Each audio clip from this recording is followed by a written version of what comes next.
Normally কম বেশি কিন্তু আমরা প্রায় সকলেই আইস ফেশিয়াল করে থাকি। বাট এই রেমেডিটি হবে একটু ভিন্ন ধরনের। কারণ এই রেমেডিটি তোমাদের ওপেন পোরস কিওর করার সাথে সাথে তোমাদের স্কিনকে করে তুলবে গ্লোয়িং এবং টানটান।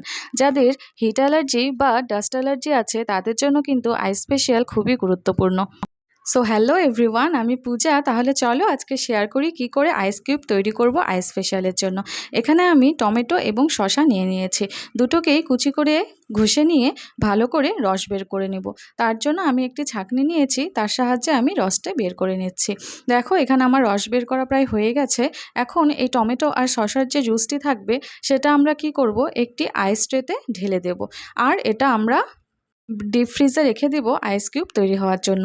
যখন আইস কিউবটি তৈরি হয়ে যাবে বা তোমরা যখন ইউজ করবে, তখন একটি পাতলা কাপড়ের মধ্যে কিউবটি নিয়ে আস্তে আস্তে করে তোমাদের মুখের মধ্যে ফেসিয়াল করবে। কিছুদিনের মধ্যেই তোমরা বুঝতে পারবে এটা কত এফেক্টিভ। Thank you.